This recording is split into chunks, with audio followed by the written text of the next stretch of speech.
اللهم صل وسلم على هذا النبي الكريم وعلى آله وصحبه ومن تبعهم بإحسان إلى يوم الدين. أما بعد، فقال رسول الله صلى الله عليه وسلم: ومن إجلال الله عز وجل إكرام العلم والعلماء وفي السيدة المسلم وإكرام حملة القرآن وأهله وإكرام السلطان المقسم. Sabda Nabi sallallahu alaihi wasallam, sebahagian daripada tanda seseorang itu memuliakan Allah Azza wa Jalla ialah dengan dia memuliakan ilmu dan ulama, memuliakan orang-orang yang tua usianya di dalam Islam, memuliakan orang-orang yang menguasai Al-Quran dan ahlinya, dan memuliakan pemerintah dan sultan yang adil. Shadaqa Rasulullah sallallahu alaihi wasallam. Yang dimuliakan pengurusi majlis kita pada petang ini, yang dihormati dan dikasihi Al-Khatib yang berhormat Ustaz Nasaruddin Hasan Al-Qawi, pengurusi Lajnah Dakwah Pastisat, yang dihormati dan dikasihi Al-Khatib Ustaz Dr. Khairuddin Al-Taqi, pengurusi Lajnah Penerangan Dewan Ulama Pas-Pusat, Al-Fadhilah Ustazah Nuridah yang baru saja menyampaikan pidato dan ucapannya, staf kepimpinan di seluruh peringkat, hadirin dan hadirat muslimin dan muslimat yang memuliakan Allah Subhanahu wa taala sekalian. Saya tidak menyediakan kertas sebagaimana pembentang-pembentang lain, kerana saya fikir dan percaya tuan-tuan boleh ingat semua apa yang akan saya cakap. Dan insya-Allah tajuk saya pada petang ini masih lagi berkisar dalam soal doa adalah ejen kepada jamaah. Dan kita telah mendengar bagaimana kupasan yang telah dibuat berdasarkan ayat-ayat Al-Quran dan hadis, bagaimana peranan kita semua sebagai doa dan pendakwah yang beraksi di pentas masyarakat ini. Apa yang akan saya sentuh ini ialah bagaimana pula peranan kita sebagai doa dan ejen jamaah, tanggungjawabnya dan tugasnya di dalam jamaah. Kerana kita bukan sahaja menyampaikan Islam kepada orang yang berada di luar jamaah, tetapi kita mesti menjadi ejen dan doa yang kukuh berperanan di dalam jamaah itu sendiri. Dan kalau kita lihat peranan para doa dan pendakwah, khususnya di dalam PAS dan gerakan Islam ini, sekurang-kurangnya kita ada 3 perkara besar yang penting yang perlu dilaksanakan oleh para doa di dalam jamaah.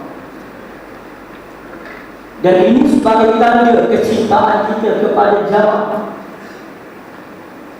maka kita mesti berperanan. Yang pertama ialah memastikan jamaah itu dipimpin oleh pemimpin yang baik. Ini di antara tugas para doa, tugas para pendakwah,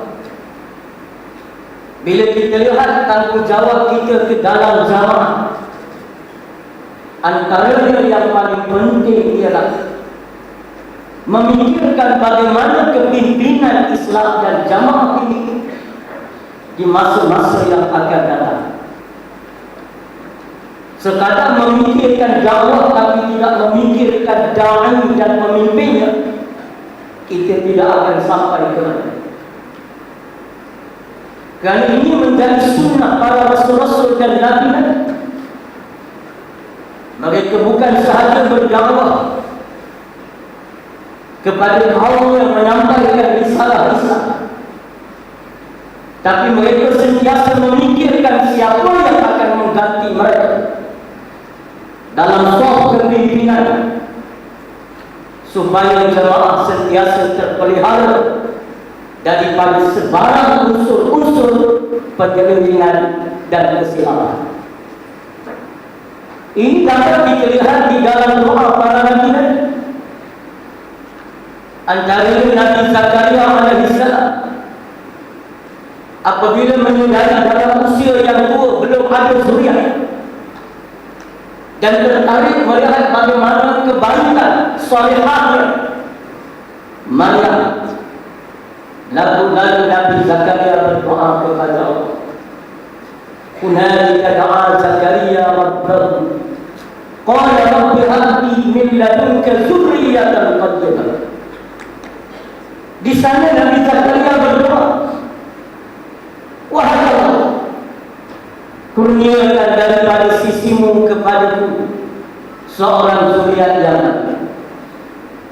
Ini kerana melihat pentingnya gerakan Islam dan dakwah itu, jamaah itu terus dipimpin oleh orang-orang yang baik bagi memastikan jamaah itu baik. Kita kadang-kadang tak fikir masalah kepimpinan. Ada yang ada kita jangan hirau masalah pemimpin. Nanti orang kata kita campaign. Ini bukan campaign, ini adalah campaign. Kerana sunnah para nabi-nabi dan rasul. Kerana jamaah ini hanya akan baik perjalanannya bila dipimpin oleh orang-orang yang baik. Kerana itu Nabi Allah Ibrahim alaihissalam berdoa kepada Allah Subhanahu wa taala. Antara banyak-banyak doa Nabi Ibrahim berkata kepada Allah, wa ba'ath fihim rasulan minhum yatlu 'alaihim ayatika wa yu'allimuhumul kitaba wal hikmah wa yuzakkihim innaka antal 'azizul hakim. Ya Allah, Engkau bangkitkan bagi zuriat, Engkau bangkitkan seorang pemimpin Rasul di kalangan mereka, dari kalangan zuriat mereka itu, pemimpin yang membaca kepada mereka kitab-Mu dan ayat-ayat-Mu, pemimpin yang memimpin mereka dengan takwa, yang mempunyai hikmah dan menyucikan mereka daripada segala dosa dan kejahatan. Innaka antal azizul hakim, sesungguhnya Engkau ya Allah Maha perkasa lagi Maha bijaksana. Ini di antara doa Nabi Ibrahim, berdoa kepada Allah Taala agar zuriat dan dakwahnya dipimpin oleh zuriat yang beriman, zuriat yang bertakwa, memikirkan soal-soal kepimpinan. Hari ini kita mesti memikirkan soal itu dalam jamaah. Ada orang kata saya nak sentuh masalah kepimpinan, dia buat warung. Ini warung tak sedih kita mesti memikirkan siapa yang akan memimpin jamaah. Orang yang bagaimana, tokoh yang bagaimana, apakah sifat mereka, bagaimana kriterianya, berdasarkan kepada Islam dan apa yang telah digariskan oleh Allah Subhanahu wa taala. Untuk memastikan jamaah ini akan dipimpin dan terus dipimpin oleh pemimpin yang baik. Para umat mestilah bekerja pertama ke arah melahirkan pemimpin-pemimpin yang baik. melahirkan ulama-ulama yang boleh memimpin jamaah. Kalau kita nak melahirkan ulama, mesti ulama yang melahirkan ulama. Kalau kita nak harap orang yang bukan ulama melahirkan ulama, kita tidak akan berjaya. Maka ulama-ulama dan para ulama mesti bekerja ke arah melahirkan pemimpin yang akan datang. Yang boleh buka sekolah. Yang boleh buat mahadabis, yang boleh selama khutbah. Yang boleh kuliah maghrib. Yang boleh berikan pendidikan secara umum, berikan pendidikan. Semua mesti memainkan peranan ke arah melahirkan pemimpin. Bukan sekadar faham Islam, bukan sekadar faham Al-Quran, tapi melahirkan barisan kepimpinan yang soleh, yang akan menjadikan jamaah ini jamaah yang soleh. Dan itu peranan kita melahirkan pemimpin ini. Yang buat kuliah, kita rajin kuliah. Ini ada ulama malas kuliah. Orang panggil kuliah diberi syarat, jangan tanya soalan sensitif, saya nak jaga periuk nasi. Ini bukan doa, ini tukang masak namanya. Yang nak jaga periuk nasi itu bukan doa. Doa yang mesti menjaga Islam, menyampaikan risalah Islam. Lalu dia kena lahirkan pemimpin. Buat kuliah. Jadi tuan guru presiden sebut, tak lambai apa. Lama-lama dia akan. Ingat senang kita nak tukar minum masyarakat. Dari bagi minat kuliah nak jadi minat kuliah, bukan senang. Makan masa. Kita nak tukar minum makanan, memakan masa. 30 tahun lagi tak berani masuk kedai mamak. Tak minat masakan mamak. Tapi sekarang masuk tahun yang ke-30, kedai mamak penuh kan berani. Kedai berani penuh dengan mamak. Tapi nak buka. Nak buka minum makanan pun kita makan masa. Saya dulu ada seorang sahabat belajar sama, akhir sekali dia lanjutkan pelajaran ke Darul Ulum Lucknow di India. Sahabatnya orang Terengganu. Dia beritahu 3-4 bulan yang pertama sampai di India sarapan tak boleh nak sarapan. Sebab dia biasa di Terengganu nasi dagang pagi, nasi belauk, singgang kaya, nasi kelabu, nasi minum. Sampai di India roti prata dengan kima, susu masak, nasi, daging. Dia kata tak boleh nak makan. 3-4 bulan kamu tak sarapan. Lama-lama boleh sikit sarapan, cicak lebih kurang. Dia kata baru rasa tak boleh makan. Pergi ke restoran India, seorang Muslim, tengah nak makan roti, rasa nak buat. Dia pun langsung ke dapur, lalu nak pergi ke toilet, lalu ke dapur. Tengok kat dapur ada satu meja besar dibuat daripada sini. Roti penuh atas meja, 3 orang tengah huli dengan kaki. Kata dia, kita baru nak lalu, jadi tak lalu semua. Masuk bulan yang kelima, dia kata tak pula boleh makan, asalkan tak ada bulu kaki dalam roti.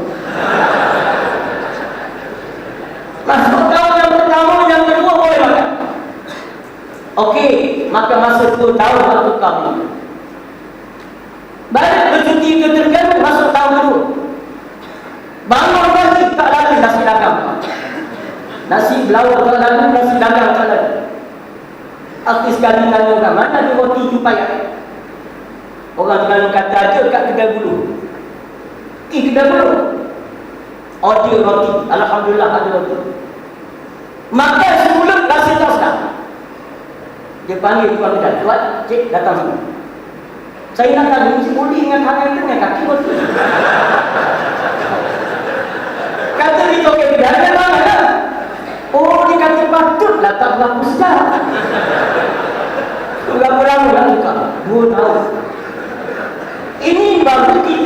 engkau minum makanan, belum lagi minum air. Jadi kalau ada yang tak datang kuliah, sabar. Kerana kita sedang mencetak barisan kepimpinan di waktu-waktu yang akan datang. Jamaah ini akan baik apabila dipimpin oleh pemimpin yang baik. Kata Nabi sallallahu alaihi wasallam, "Idza kana umara'ukum khiyarukum wa aghniya'ukum sam'arukum wa umurakum syura bainakum, fa dhahrul ardi khairul lakum min batniha." Apabila pemimpin kamu orang yang baik-baik di kalangan kamu, apabila orang-orang yang kaya di kalangan kamu orang yang dermawan, apabila urusan kamu dimusyawarahkan sesama kamu, maka pada waktu itu belakang bumi yang hidup lebih baik daripada perut bumi yang mati. Ini menunjukkan pentingnya kita doa mencetak pemimpin-pemimpin di masa akan datang. Yang kedua, dalam memastikan pemimpin itu menjadi pemimpin yang baik dalam jamaah kita. Yang kedua ialah dengan kita sentiasa mengingatkan ahli, pilihlah pemimpin yang baik untuk jamaah. Tadi secara long term, maka masa yang panjang mendidik generasi kepimpinan itu lahir sebagai pemimpin. Sekarang tindakan dalam masa yang dekat, mengingatkan ahli, pandai memilih pemimpin untuk memimpin jamaah Islam. Tidak akan sempurna memikirkan soal jamaah kalau tidak memikirkan soal kepimpinan. Jadi sekarang pada agen jamaah ini mesti mengingatkan ahli, memilih pemimpin yang baik, pemimpin yang amanah, yang bukan sahaja kuat dan berkuasa dari segi ilmu dan pandangan, tapi amanah dan beriman serta bertakwa kepada Allah Ta'ala. Inna khaira man istajartal qawiyul amin. Berkata istri putri Nabi Shu'aib alaihi salam, wahai ayah, sebaik-baik orang yang kita berikan amanah tugas untuk satu-satu urusan ialah orang yang tahu, yang kuat fizikal, ilmunya, semangatnya, hikmahnya, dan seorang yang amanah dalam memikul amanah-amanah tugas dan ilmu mereka. Ini perlu sentiasa disampaikan oleh para ulama. Kena didik ahli kita, kena pilih pemimpin berdasarkan kepada syarat-syarat dan kriteria, ciri-ciri yang telah disebut oleh Allah dan Rasul, yang berpegang teguh kepada kita. Sebagaimana yang disebut oleh Nabi Ibrahim, Rabbana wa ba'ath fihim rasulan minhum yatlu 'alaihim ayati wa yu'allimuhumul kitaba wal hikmah. Lahirkan di kalangan mereka pemimpin, di kalangan zuriat orang-orang yang beriman ini, orang yang membacakan kitab-kitab-Mu ya Allah kepada mereka. Maka pemimpin yang memimpin ahli kembali kepada kitab Allah. Bagaimana bila ada masalah, nak report ke mana? Ini dia Al-Quran. Hari ini ahli tak tahu nak balik ke mana. Kadang-kadang bukan sebagai ahli, pemimpin pun tak tahu nak rujuk apa. Kadang-kadang mereka sendiri tidak mempunyai ilmu kitab Allah Subhanahu wa ta'ala. Orang yang boleh baca kitab Allah, memimpin kepada kitab, memimpin kepada Al-Quran, yatlu 'alaihim ayati wa yu'allimuhumul kitaba wal hikmah, mengajar mereka kitab dan memimpin mereka dengan penuh kebijaksanaan, dengan penuh makrifat terhadap Allah, Rasulnya dan Islam itu sendiri. Wa yuzakkihim, dan menyucikan ahli daripada segala bentuk kesyirikan dan kekotoran daripada agama Allah Ta'ala. Semua ciri-ciri ini perlu dirincikan oleh para doa, oleh para pendakwah, menjelaskan, memberitahu kepada ahli. Ini di antara ciri-ciri kepimpinan jamaah yang akan memastikan jamaah bergerak mengikut jalan Allah Subhanahu wa ta'ala. Kita tidak akan dapat melihat jamaah ini baik jika pemimpinnya dipilih secara tidak mengikut peraturan Allah. Inna Allah la yaqbitul ilma intiza'an yaltazi'uhu minan nas wa la yaqbitul ilma fi qabdil ulama hatta lam yabqa 'alim ittakhadna surusan juhala fas'aluhu fa'aftau bi ghairi 'ilmin fadallu wa adallu. Rasulullah menyatakan bahawa Allah tidak akan mencabut ilmu ini, mengangkat ilmu daripada bumi dengan dicabut daripada daging orang Islam, daripada daging orang yang berilmu. Tetapi Allah Ta'ala mengangkat ilmu, mencabut ilmu daripada muka bumi ini, daripada jamaah ini, dengan dimatikan para alim ulama, sehingga tidak tinggal lagi seorang yang alim. Ketika itu umat akan mengangkat orang-orang yang jahil menjadi pemimpin mereka.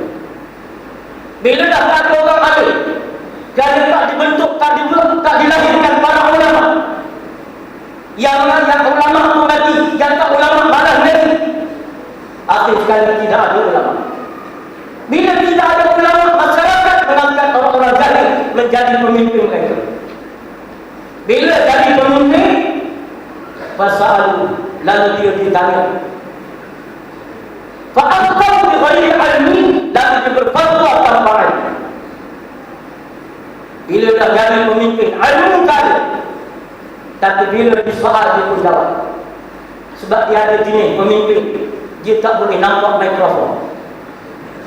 Asal ada wartawan belum mikrofon, dia jawab betul tak betul dan betul. Ikut hukum Islam atau tidak, tak kisah. Ini antara pemimpin akhir zaman disebut oleh Rasulullah sallallahu alaihi wasallam.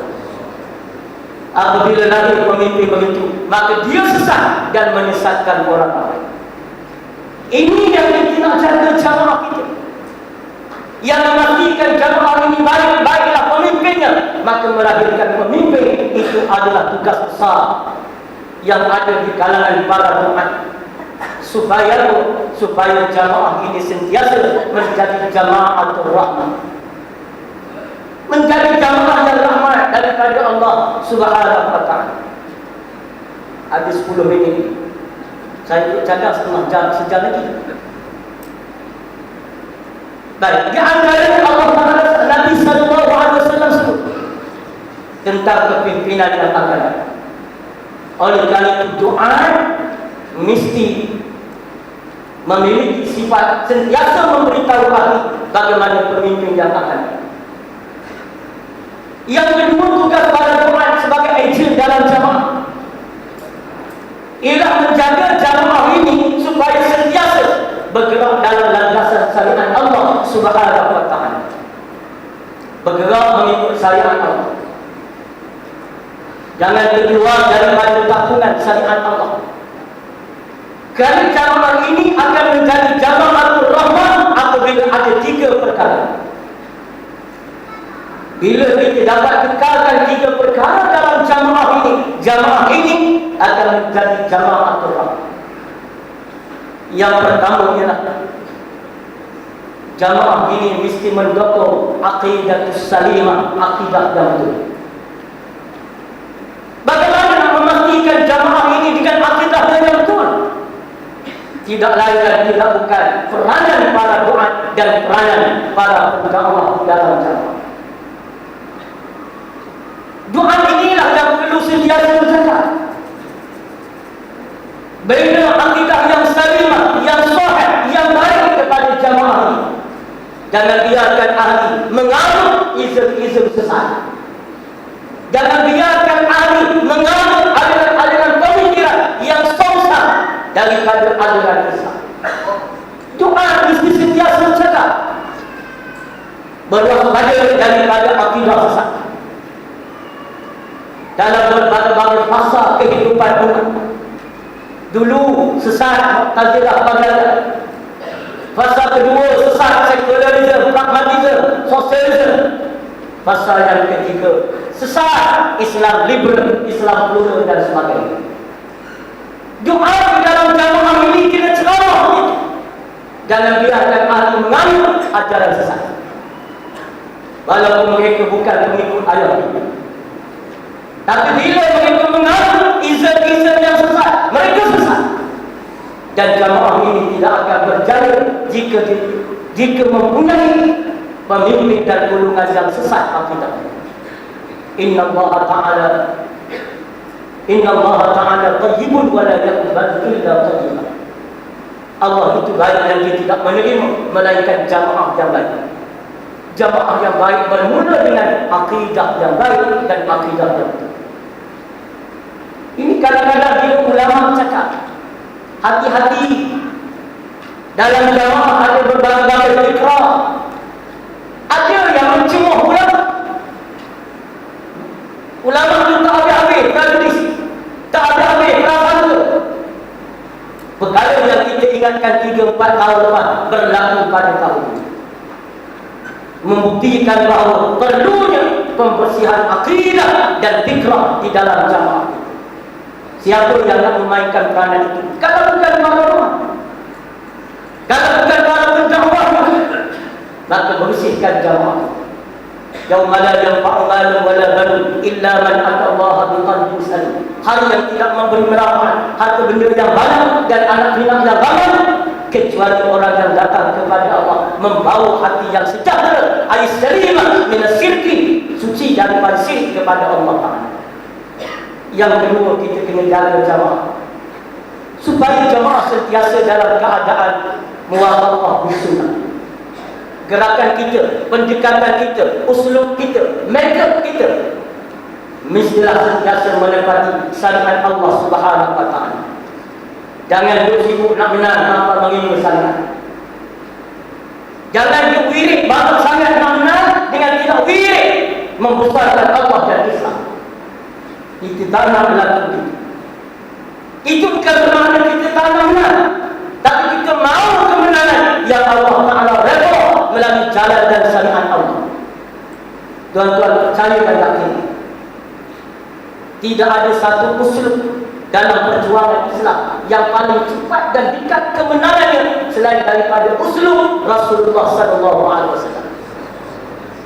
Siapa yang kita ada usul lain yang lebih cepat, yang shortcut untuk menang, wasaf kita. Kerana Allah menyatakan Rasulullah, laqad kana lakum fi Rasulillah uswatun hasanah. Bagimu atas diri Rasulullah contoh yang terbaik dalam seluruh dan aspek perjuangan dan kehidupan kamu. Balik pada usul Rasulullah, balik pada usul Al-Rasul. Dan ini adalah jalan memastikan kita sentiasa dalam syariat Allah. Segala benda yang kita buat mesti mengikut syariat. Alhamdulillah kita duduk dalam majlis surah hari Dewan Ulama, ramai ulama-ulama yang memantau perjalanan mas supaya tidak terkeluar daripada takungan syariat Allah Subhanahu wa Ta'ala. Yang ketiga ialah kena jaga syariat dalam Islam.